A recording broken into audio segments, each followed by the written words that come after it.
Sveiki, sveiks, Rihard. Tā kā Jānis, kas mums ierasti ir intervētāja lomā, audzē kopā salauzto kāju, tad par pēdējo nedēļu aktualitātēm tev izveicēšu es.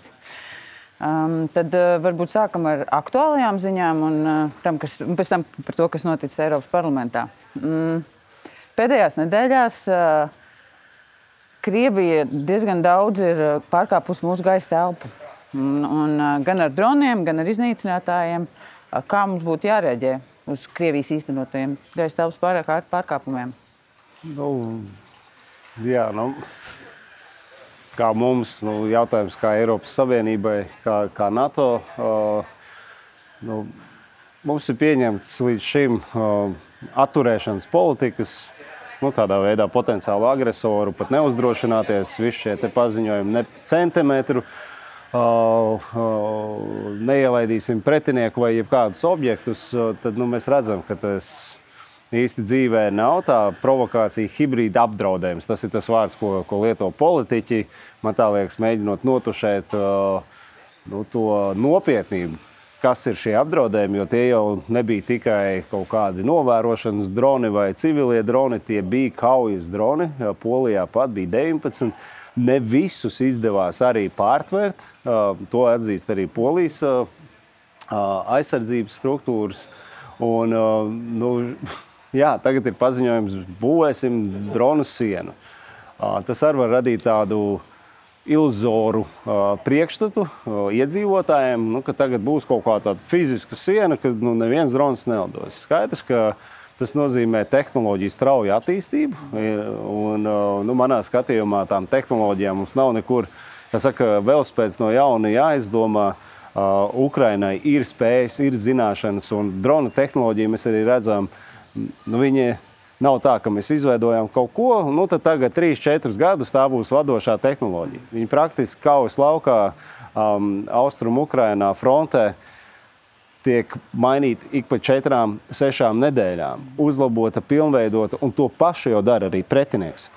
Es tagad redzu video, kur Krievija jau praktiski ir nokopējusi Ukrainas pretdronu, pārtveršanas dronu. Tā ir jau tāda sacensība, kur man liekas, ka Eiropā, NATO arī ietvaros, mēs vēl joprojām ar tādām aizraujamies stratēģiju izstrādes dokumenti, bet mums vajag fizisko aizsardzību, nepieļaut tiešām, ka šķērso gaisa telpu, vai tas ir iznīcinātais, vai tas ir drons. Virkne NATO valstis Eiropas Savienībā ir deklarējušas, ka viņas trieks nost, bet atkal mēs varam to deklarēt, bet ir kopējā aizsardzības tā politika, un NATO ietvaros ir tās diskusijas, kas ir tas rules of engagement, nosacījumi, kuru ietvaros tajā pat Baltijas valstīs. Mums ir gaisa patrulēšana, viņi vēl joprojām tiek saukta air policing, kā saka, tāda identificējam objektu, un mēs viņu pavadām. Un te ir būtiski arī skatītājiem uzsver, ko air policing nozīmē.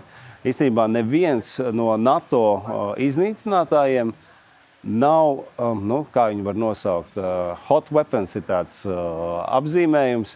Viņi nav ar kaujas lādiņiem praktiski. Viņi ir kā policists, ka mēs pabrīdināsim, spārnus pavicinās. Viņiem nav tā, ka, pieņemsim, detektē šo, Krievijas iznīcinātāju, un Krievijas iznīcinātājs jau ir locked in, ieslēgts, ka praktiski Krievijas iznīcinātāju pilotam jau parādās, ka pret viņu viss tas ir...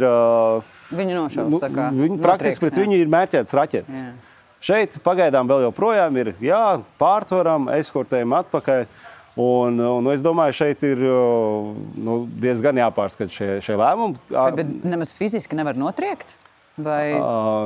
Pagaidām air policing ir tā, tas ir tas rules of engagement. Ka pārtver, brīdina, bet visi piemin pēc šiem gadījumiem ar 3 MiG iznīcinātājiem pie Igaunijas, pārkāpjot Igaunijas gaisa telpu, Turciju, gadījumu, kur praktiski tas aizņēma 14 sekundes, kur Turcija lika identificēt, nekāda identifikācija notika, uzreiz brīdinājums, 14 sekundžu laikā iznīcinātājs tiek notriekts. Es personīgi uzskatu, ka NATO ir jābūt absolūti šādai politikai, jo agresors, viņš testē mūs, Un ar katru reizi viņš eskalē. Pārbauda mūsu spējas, reakcijas spējas, ko mēs darām, kādi mums ir šie rules of engagement. Pagaidām viņš var skatīties, ka viņi neko īsti nedara. Mēs varam lidot virs lidostām, mēs varam palaist dronus no tankuģiem, un sekas tam īstenībā nekādas nav. Kā saka, lācis pa degunu nav dabūjis. Līdz ar to man liekas, ka pašlaik, Baltijas valstīs gaisa telpa ir slēgta. Atkal mans personīgais viedoklis, ne tikai gaisa telpa, arī sauszemes robežu vajadzētu slēgt. Vēl joprojām notiek zapadmācības, tās nav noslēgušās. Un tikmēr, kamēr Krievija nav atvilkusi savus spēkus no NATO robežām, šai robežai būtu jābūt slēgtai. Tajā skaitā arī gaisa telpai. Bet, atkal tā ir gan katras valsts esošās valdības politika, pieeja, piesardzība, sauciet to, kā gribiet, vai pārmērīga piesardzība. Bet, manā skatījumā, ka pašlaik mēs neraidām skaidru signālu agresoram, ka mēs neļausimies provokācijām. Jā, un kad atturēšana, aizsardzība no 1 centimetra, tas nav tikai deklaratīvs, bet tas ir reāla politika un pozīcija. Paturpinot to, ko tu minēji par robežu, par Latvijas un Krievijas un Latvijas un Baltkrievijas robežas turpināt atrašanos vaļā. Lasīju ziņās, ka pieņemti MK noteikumi par to, ka tiek apturēti neregulārie pārvadājumi starp Latviju un Krieviju un Latviju un Baltkrieviju. Šis ir ļoti interesanti. Labi, tā ir tagad Latvijas iekšpolitika, tas nav saistīts ar Eiropas parlamenta darbu nekādā veidā, bet ir interesanti sekot līdzi esošās valdības spazmām. Teikšu tā, es nevaru nosaukt savādāk. Visi jau ir skaidri deklarējuši, Latvijā ir priekšvēlēšanu periods sācies, tātad ir mazāk kā gads jau līdz vēlēšanām nākamajām Saeimas. Un satiksmes ministrs, ja nemaldos, vēl pirms šī lēmuma teicās un argumentēja par regulāriem pasažieru pārvadājumiem, ka redz, cilvēkiem arī jāļauj ir nokļūt uz elli, ja viņi grib. Man liekas, tāda jocīga arī pieeja, jo ne cilvēki jau tikai brauc uz Krieviju, bet no Krievijas brauc arī uz Latviju. Un šajos apstākļos zina, kas vienmēr aizbrauc, ka izslīd caur kaut kādām pārbaudēm, vēl kaut kam. Tas ir risks, kuru mums nevajadzētu uzņemties. Absolūti minimalizēt līdz iespēju. Bet šis, kad neregulārie pārvadājumi, tātad ekskursijas, atsevišķi specreisi tiek turpināti, un es atceros tieši ne specreisi, otrādi, tiek atcelti, bet regulārie reisi turpinās. Tā ir darbības imitācija manā skatījumā, tīri, lai kaut ko sabiedrībai varētu redzēt. Mēs te daram, mēs cīnāmies ar agresoru valstu un neļaujam agresoru valsts pilsoņiem brīvi pārvietoties pa demokrātiskām valstīm. Tā kā tas ir tāds placebo, nosauksim tā, ko mēģina satiksmes ministrija iebarot. Nekas neliedz pilnībā apturēt starptautiskos pasažieru pārvadājumus uz un no Krievijas un no Baltkrievijas. Ok, turpinot daļai par Krieviju, daļai par Eiropu, diezgan skaļu rezonanci izsauc tavs komentārs par Angelas Merkeles nesenajiem izteikumiem par ka Baltijas valsts un Polija esot vainīgas pie Krievijas iebrukuma Ukrainā. Kā vispār saprast šādus paziņojumus? Ko viņi dara? Es neteikšu, ka es biju skarbs savā komentārā.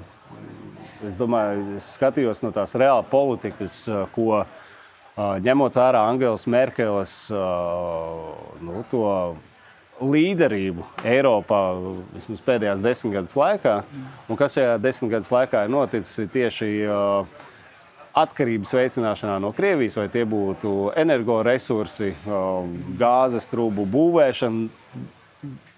Neskatoties to, ka bija virkne valstu, kas teica, ka šādas atkarības palielināšana ir drošības apdraudējums ilgtermiņā Eiropai, un tas vairāk iedrošina to pašu Putina režīmu būt ambiciozākam savos imperialistiskajos mērķos. Es zinu, ka man daudz nepārmeta, bet uzreiz bija tie, kas aizstāvēja Merkeli, ka tas nav tas, ko viņa teica, tie nav viņas vārdi.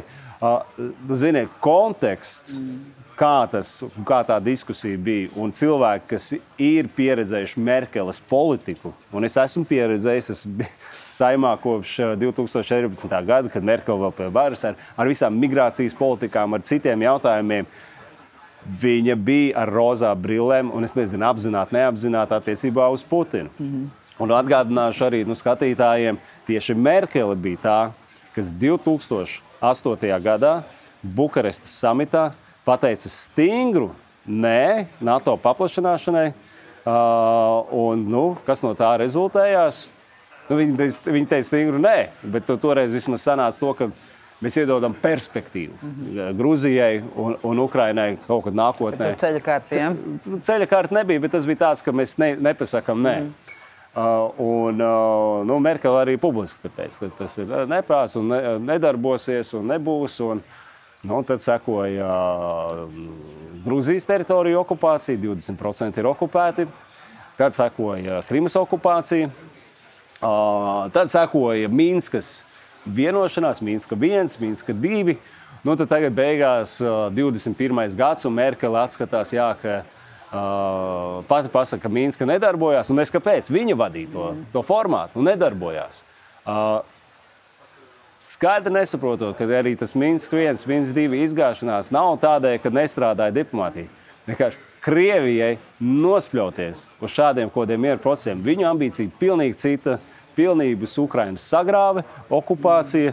Un tad tagad pateikt, ka Baltijas valstis un Polija, kas cēla trauksmu, kas bloķēja to, ka mēs nevaram iet uz šādu te atkal turpināt stiept gumiju lienošā okupācija Ukrainā notiek, jo kopš 2014. gada ne tikai Krima okupēta. Tajos procesos, kad ir Minska 1, Minska 2, Krievija turpināja okupēt Ukrainas teritorijas, savu lienošā okupāciju. Un šajā gadījumā tie ir cīniski atzinumi no bijušās kanclers. Manā skatījumā tie tiešām ir tādi mēģinājumi atmazgāt savu neizdarību vai savu glupos lēmumus, novelt vainu uz citiem. Otra lieta jau paskatāmies tā pati intervija. Kur viņi īstenībā notika? Viņi notika Ungārijā. Iemājas, un ir bilde Orbāns ar Merkeli. Un Orbāns saka, vienreiz kanclere uz visiem laikiem kanclere. Un tā atmiņojas patinam bildi 2015. gads migrācija, visi tie jautājumi. Kas tagad ir piepriekš noticis? Un man, piedodiet tie, kas skatās, bet man liekas, ka, kādēļ tieši tagad Merkele tā iznāca un uz Ungārijos? Ungārijai vēlēšanas. Es nedomāju, ka Orbāns pasniedz Merkeli kā tādu seju reklāmai balsot par viņu. Bet nē, es teikšu, pro-kremlisti koordinējas. Vienā vai citā veidā. Merkeli, skatoties tās politikas un šos izteikumus, es nekā savādāk īstenībā nevaru nodefinēt. Un redzam tajā pati intervijā. Sēž žurnālists, Merkele, galdīši pa vidu. Un kas ir uz galda? Uz galda ir Angelas Merkeles autobiogrāfija.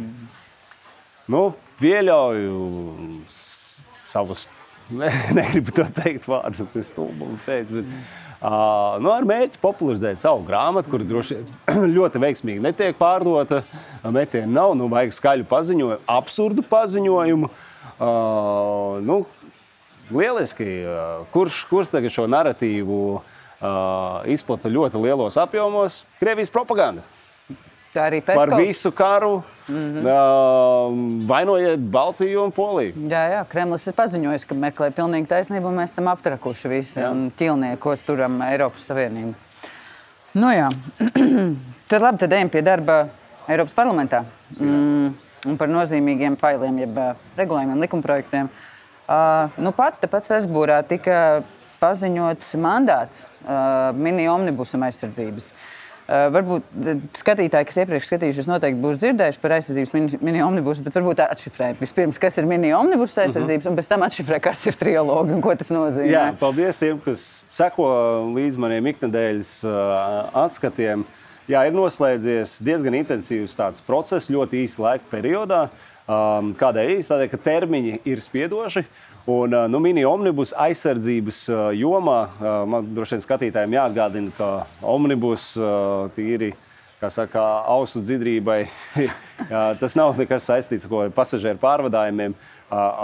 Omnibus, tā ir tā terminoloģija birokrātiskajā pasaulē, mazināt birokrātiju, atvieglot nosacījumus, noņemt kaut kādus šķēršļus, kaut kādas barjeras, lai pavērtu iespējas varētu efektīvāk īstenot vienu vai otru politiku. Tad šajā gadījumā politika ir aizsardzība, ir ambicioza apņemšanās Eiropas Savienībai revitalizēt tās aizsardzības industriju. Ir tas gatavība 2030 vai apbruņo Eiropu plāns. Tas ir tāda ilgāka termiņa līdz 30. gadam, bet ir šis īsais periods, kur līdz šī finansēšanas perioda, Eiropai finansēšanas periodi, tātad no 20. līdz 27. gadam, dalībvalstīm vēl pavērt iespēju izmantot esošos Eiropas Savienības fonda līdzekļus, piemēram, kohēzijas, atveseļošanās fonda, kur viņas varbūt nav iezīmējušas, un pārvirzīt to programmās, kas ir vērstas uz aizsardzības spēju, stiprināšanu, aizsardzības industrijas stiprināšanu, un kas vēl arī būtiski infrastruktūras attīstību tieši griezumā, kas saistās ar mobilitāti un militāro mobilitāti. Tad šis darbs Eiropas parlamentā ir noslēdzies. Es domāju, ka mēs esam panākuši ļoti labus rezultātus, īpaši mūsu reģionam. Tātad austrum flanks, nevar teikt. Austrum robežas valstīm tajā skaitā. Bet tur ir ļoti strikti šie apgūšanas, tie finansējuma pārvirzīšanas termiņi, elastība. Un tas es ļoti ceru, ka ar padomi mēs vienosimies par gala regulējumu, ja tas ir vēl no procedūras viedokļa Eiropas parlamentam jāvienojas ar Eiropas padomi, ka līdz šī gada beigām mēs pieņemam, un tad dalībvalstīm ir īsts periods, pusotrs gads, lai pārvirzītu tādās jomās kā duāls pielietojuma tehnoloģija attīstība, kritiskā infrastruktūra, vai tas būtu ar enerģētiku, degvielas, kas ir tieši militārās pielietojumības kontekstā, pretmobilitātes pasākumi. Šeit, es domāju, arī ļoti izteikti, kas saistās mums Baltijā, Polijā, Somijā, tajā skaitā. Valdībām vajadzēs diezgan ātri reaģēt. Jā, es esmu pieprasījis datus no Eiropas komisijas tieši par Latviju. Kāds tad ir tas, piemēram, kohēzijas jomā mūsu finansējuma apgūs status, teiksim tā. Man pārsteidz, ka vēl uz 26. un 27. gadā kopā ņemot Latvija nav iezīmējusi 1,3 miljardus eiro. 1,3 miljardu eiro, tas ir finansējums, ko tagad pieņemot mini-omnibusu, Latvijas valdība pārvirzīt var prioritāriem projektiem. Šeit ir daudz tā pati austrumu robežu stiprināšana, savienojumība militārās mobilitātes ietvaros, ceļi, tilti, Via Baltica, Salacgrīva tilts, bēdīgais stāsts, atkal līdzekļi. Rail Baltica kopumā. Mēs redzam, ka šis ir veids, kā Eiropas Savienība dod iespēju dalību valstīm atslogot nacionālos budžetus un pārvirzīt Eiropas fonda līdzekļus prioritāriem projektiem. Es ceru, ka mūsu valdība to spēs izdarīt un sapratīs šo iespēju logu. Ja nevarēs, tad es komentēšu citu reizi. Kā es dzirdēju, ka ir tāds nosacīts mīts, ka tā ir tā kā naudas atņemšana, nezinu, tur reģioniem vai vēl kaut kas. Tā taču nav, vai ne? Nē. Tas pirmkārt, neviens nepaģērta obligāti to izmantot. Nevienai dalībvalstī. Tā ir iespēja.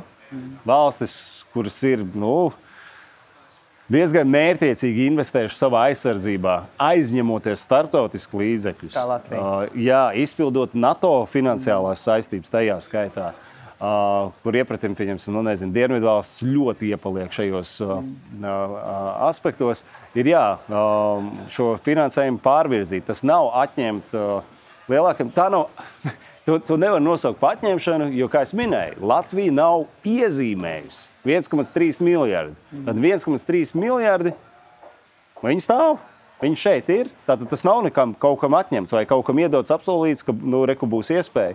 Nē, tas ir papildus, ko mēs vēl varam izmantot prioritāriem projektiem. Un šajā ziņā atkal ar šo iniciatīvu mēs neradam jaunus finansējumus, tie ir esošo finansējumu ietrā, un es atkārtošu, ka arī kohēzijas līdzekļu apgūšanā visas Eiropas Savienības dalībvalstis īstenībā ļoti kūtras. Mēs vienmēr sakam, nekad nedrīkst aiztikt kohēziju, izlīdzināšanās finansējumu. Bet ja mēs paskatāmies, kāda ir tā spēja dalībvalstīm efektīvi apgūt šos līdzekļus, tad mēs redzam, tas vidējais rādītājs ir puse no tiem līdzekļiem, kas ir pieejami. Tad līdz ar to, ja mēs nespējam tajā, kur mēs sakam, ka nekādā veidā nedrīkst pārdalīt, tad to, ko neesam arī iezīmējuši, novirzam tur, kur mēs skaidri redzam, ka ir akūta nepieciešamība un industrija, kas visi skaļi brauc, ka dodiet finansējumu, ir zināšanas, ir iespējas, ir inovācijas, darām. Īpaši bieži vien militārās un aizsardzības industrijas ražotājiem ir grūti saņemt, pieņemsim, banku finansējumu, cik zināms, vai ne? Jā, arī šajā niansē ir viena atsevišķa programma, kas ir apārksnis, kur uzņēmēji, kur ir augstas gatavības, piemēram, inovatīvs produkts, kas ir uz tādu duālu pielietojumu gan civiliem, gan militārai. Latvijā mēs esam dzirdējuši no mūsu aizsardzības industrijas uzņēmumiem, ka bankas ir kūtras izsniegt kredītus, jo ir šis tāds stigma, ka neko ar militāro nē, tas ir tabū. Tad tagad šajā programmā būs iespēja šiem uzņēmumiem. Pirmkārt, viņi pierāda, ka viņiem ir augsts gatavības šis projekts, inovatīvu risinājumu. Bet ja viņi arī uzrāda to, ka viņiem ir bijis iepriekš atteikums no bankas finansēt, dot kredītu, tad viņi praktiski nonāks rindas kārtībā sākuma pozīcijā. Ļoti labi. Tad tie trilogi, es saprotu, ir sarunas starp Eiropas parlamentu šoreiz tajā tavā personā? Tas trilogs kopumā tātad ir Eiropas parlaments, tātad no Eiropas parlamenta sarunvedējs būšu es. No Eiropas padomes būs Dānijas prezidentūras pārstāvis, no komisijas attiecīgās nozars direktorāta pārstāvis. Tad, tas būs atkal lauzīsim šķēpus. Tādēļ man liekas, ka Eiropas parlamenta pozīcijas ir spēcīgas. Līdz ar to tas paver iespēju labiem kompromisiem, jo vienmēr šajos trialogos atslēgas vārds ir kompromiss, jo nekad nebūs tā, ka pilnīgi kā prasa Eiropas parlaments, tāds rezultāts tiek panāks, un arī tāpat kā prasa pilnībā Eiropas padome, ka tāds rezultāts ir gala rezultāts. Ok, tad par nākamo arī fails. Par gāzes importa aizliegumu no Krievijas. Tu biji ēnu ziņotājs no ICR grupas puses un INTA komiteja, kas ir starptautiskās tirdzniecības komiteja. Kāda kopumā ir panāktā tā Eiropas parlamenta pozīcija šajā jautājumā? Es saprotu, ka par to balsos nākamnedēļ. Jā, man ļoti pozitīvi pārsteidz to, ka no Eiropas parlamenta politiskajām grupām tātad nozīmētie sarunu vedēji, mēs praktiski visos jautājumos bijām viensprāts. Ir jābūt spēcīgai regulai, kas nenosaka nekādus izņēmumus, lai nav tā, ka tur, Ungārija vai Slovākija vai vēl kāds saka, ka mums ir īpaša situācija, mums vajag izņēmumus šajā regulā.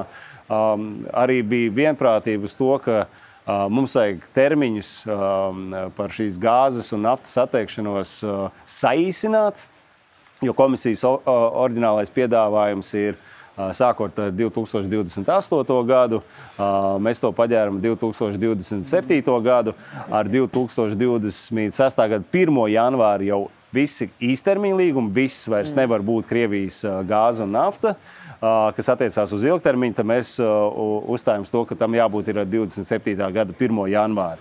Papildus esam iestrādājuši arī to, ka ne tikai nafta un gāze, bet arī naftas produkti arī tiek pilnībā izslēgti no Eiropas tirgus. Un šeit mēs arī runājam ne tikai par importu gāzes un naftas, bet arī par uzglabāšanu. Kā aizliedzam uzglabāt Eiropas Savienības gāzes uzglabāšanas infrastruktūrās, tajā skaitā. Tāpat arī paģēram diezgan caurspīdīgas prasības par izcelsmi. Un ne tikai, ka ir prasība, jo, ja ir prasība, tad jānosaka ir atbildība, jo šo prasību neizpild. Līdz ar to mēs arī ir paredzēti sodi tiem, kas šo regulu vai mēģina apiet, vai pārkāpj. Sods vismaz izdevās, domāju, ka tas ir pozitīvi, ka mēs vienojāmies par minimālo slieksni, tātad 5% no konkrētā uzņēmuma globālā apgrozījuma, ja viņš pārkāp šo regulējumu. Un panāca to, ka mums nenosakam maksimālo, jo šo sodu piemēro dalībvalstis. Dalībvalstu kompetentās iestādes, tātad tā ir muita, Eiropas līmenī tas ir arī Olafs. Un tad, dalībvalsts var pašas izvērtēt, vai maksimālais ir 30% no globālā apgrozījuma, 150%. To atstājot dalībvalsts ziņā, jo tā negatīvā ietekme pārkāpjot šo regulu, viņi no dalībvalstīm atšķiras. Mums ir ļoti labi. Baltijas valstīs mēs Krievijas gāzi jau labu laiku neiepērkam, bet tomēr infrastruktūra, kas savienojamības ziņā, kāds var ļaunprātīgi mēģināt izmantot, un mums ir tiesības, ja mēs konstatējam, ka infrastruktūra Krievijas gāzes pārvadāšanai caur Latviju tiek īstenot, tad mēs varam piemērot attiecīgus sodus. Un tad tā kopsākot, tas nozīmē, ka no gada X, vai tas būs 26. vai 27. tad jau vēl vienosies, tad nekādas Krievijas gāzes, nekādas Krievijas sašķidrinātās. Arī sašķidrinātās gāzes, tajā skaitā gāzes termināļi, tur arī ir noteikts pienākums, ka nevar apkalpot Krievijas uzņēmums. Un šeit arī ne tikai Krievijas uzņēmums, to arī izdevās panākt, ka šim bija, ka ir liela ietekme uzņēmumos Krievijai. Tātad tas nozīmē 50% un vairāk ir Krievijā reģistrētam vai Krievijas pilsonim kontroli.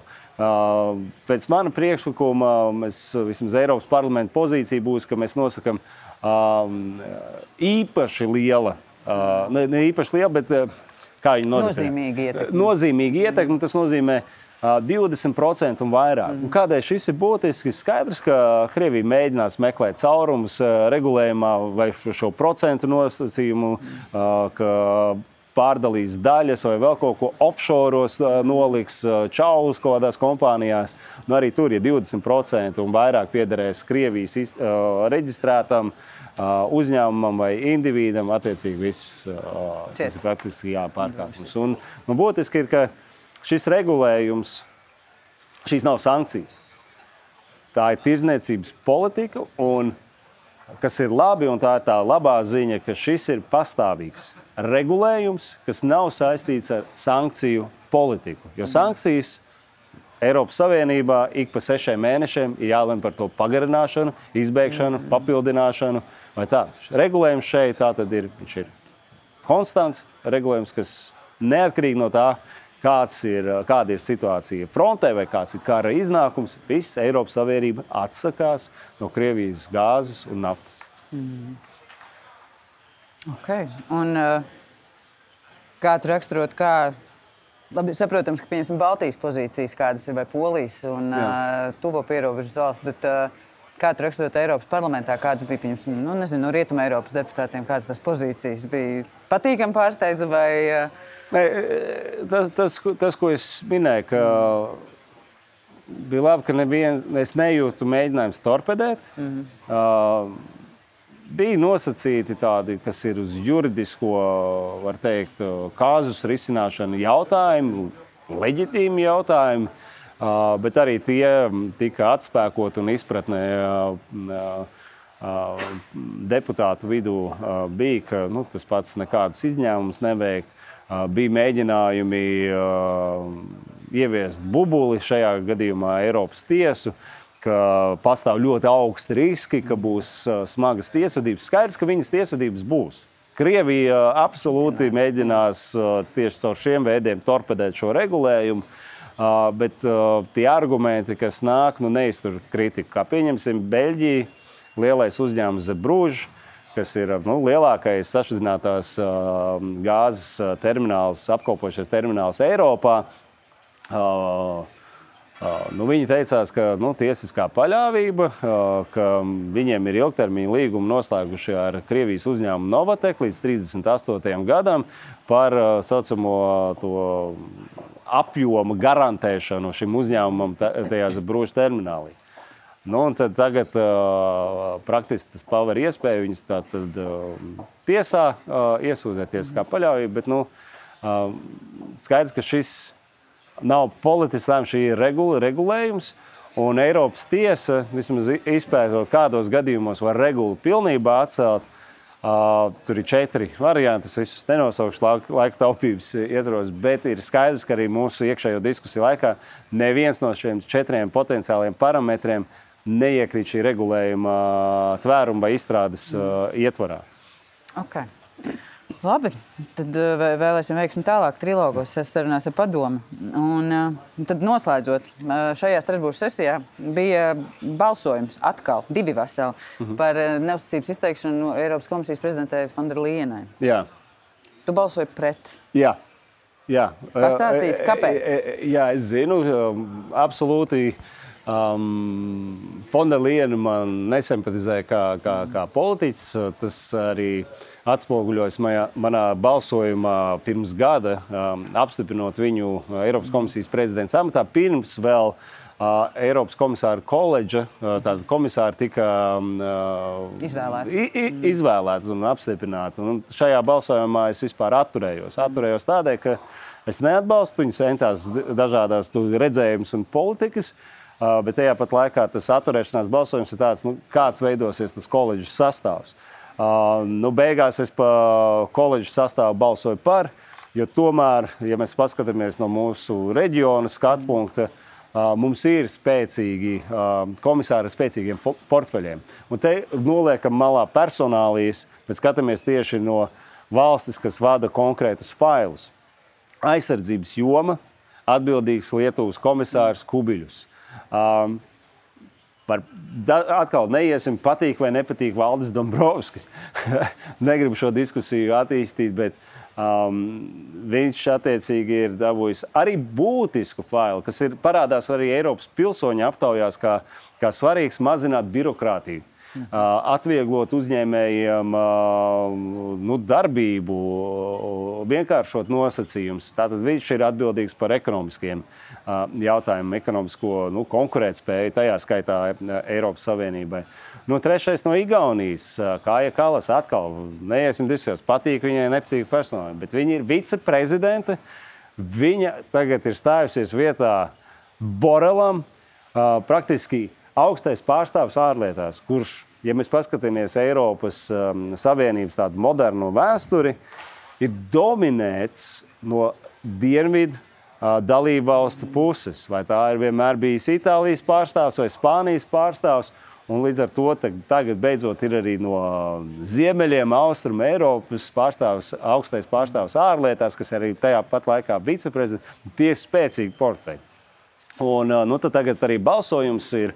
To ir inicējuši 2 balsojumi. Vienu inicēja patrioti, labā flanga politiskais spēks un kreisie komunisti, kā es viņus devēju, kreisā flanga. Tātad patrioti, tur ir mikslis to iemeslu, kādēļ viņi pieprasa šo praktiski atkāpšanos demisiju.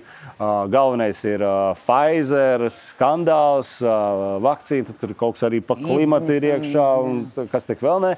Un kreisie atkal par Eiropas nostāju tuvo austrumu konfliktu Gazas jautājumā, tātad pro-Palestīnu kustības pārstāvi. Un šeit ir tā, ka ir skatītāji, ka balsojums par demisiju, tas nozīmē, ja viņš arī apstiprinās, praktiski visu koledžu sabrūk. Visi arī komisāriem ir jāatkāpjas, tas ir nenoteiktība atkal Eiropas politikā, vai tas būtu aizsardzības drošības jomā, tas pats arī finansēšanas jomā. Un šī manā skatījumā būtu tāda bezatbildīga līdzība, tīpaši paskaidrot jau, kā sākotnēji minēja par to, kādus failus ir, pa kuriem jautājumiem atbild mūsu reģionu valstu komisāri. Man liekas, tas ir diezgan tāds, nelīdz galam ir argumentēti šie demisijas pieprasījumi, jā, tajā skaitā. Un otra lieta, tas ir redzam, cik tagad jau pa jebkādu jautājumu liek priekšā demisijas pieprasījumu, jo atgādināšu, ka von der Leyena jūlijā. Jau trīs demisijas pieprasījumi gada griezumā. Tas ir bez precedenta. Iepriekš, ja nemaldos, bija viens demisijas pieprasījuma balsojums iepriekšējā sasaukumā, un tas bija pirms von der Leyenas, tātad aizpriekšējā Junkeram. Viņam bija 5 gadu laikā. Vēl pirms tam vispār, vēl senāk. Te 1 gada laikā. Līdz ar to es sagaidu, ka īstenībā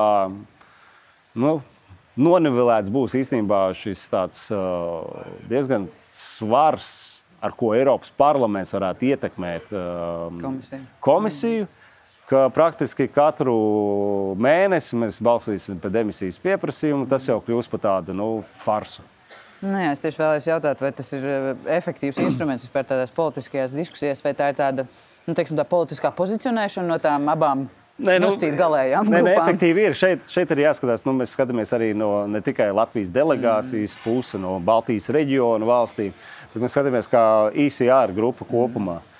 Mēs esam labējs spēks, neesam ekstrēmi labējie, neesam centristi, esam strikti labējs spēks. Un šajos gadījumos, kad iesniedz, pieņemsim, galēji labējais spēks, patrioti demisijas pieprasījumu, tas nozīmē, ka centra spēks, tas ir, ko pārstāv von der Leyena, lielākā politiskā grupa šeit, ka viņi redz, ka īsi arī atbalstīts, viņš nav pragmatisks politiskais spēks, iet uz šādu te populisma vilnu. Viņi tad teiks, ar jums tā sadarbība īsti neveidos. Mēs tad labāk sadarbosimies ar kreisajiem, ar komunistiem, ar zaļajiem. Zaļie varbūt netik traki ir. Tā ir arī tāda politiskās loģikas izšķiršanās. Šeit nav vara par krēsliem, par amatiem, bet tā ir turēt tos atbildības vērts, par kuriem mums tad ir teikšana, vai neteiksim tā, gala teikšana, bet kuras mēs varam attiecīgi virzīt dienas kārtībā. Kā to pašu aizsardzību, piemēram. Jā. Tieši tā. Labi, teikšu šonedēļ paldies. Un paldies. Tiekamies drīz. Tiekamies drīz, jā. Paldies.